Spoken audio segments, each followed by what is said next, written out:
and indeed in New York State, where I just finally got married to my husband, who I've been together with for 18 years, and we just tied the knot up there. And one of the ways that bill passed, it was with Republican support, mostly Democrats, but some Republicans. And the way that Republicans were brought on board is that, you know, it was written right into the bill, very strongly into the bill, those strong religious liberty protections. Because the folks on the Democratic and the Republican side were all pro-religious liberty, but we're also in favor of equal rights. And that was how the bill passed up there. So I'm wondering, can some more of that, and I know you've been pushing very hard, but can some more of that approach be brought into your efforts down in Richmond to get a statewide bill passed to protect people from job discrimination and housing discrimination based on orientation? And the other part of the question is, can I ask you personally to, and I know y'all are busy down there, and this is but one issue, and you got to be spending a lot more time focused on job creation and tax relief and transportation and everything else, but on this one thing, can you grab a cup of coffee with some of your, not just Democratic colleagues, but Republican colleagues, no matter how palatable or unpalatable that may be, and just, and I'm sure it depends on the colleagues, because there's good folks on both sides,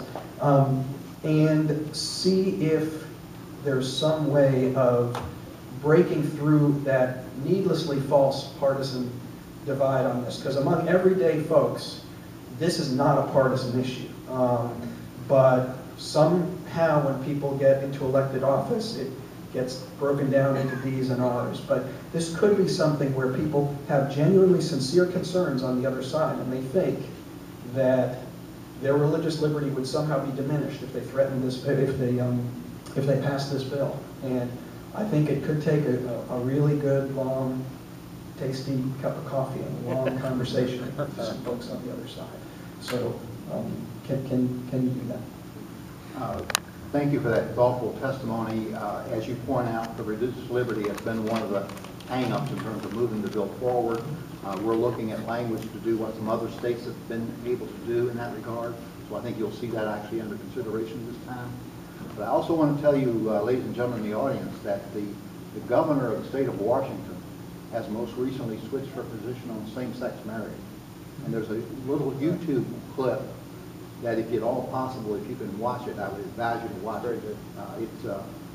If you, a friend of mine on Facebook, you can look at it. I reposted it just today.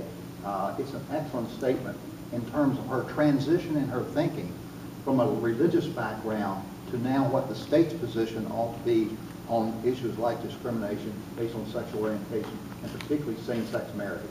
So slowly but surely in society, we're making advances. But that was one of the most dramatic statements I've seen in a long time, and I highly recommend it to you.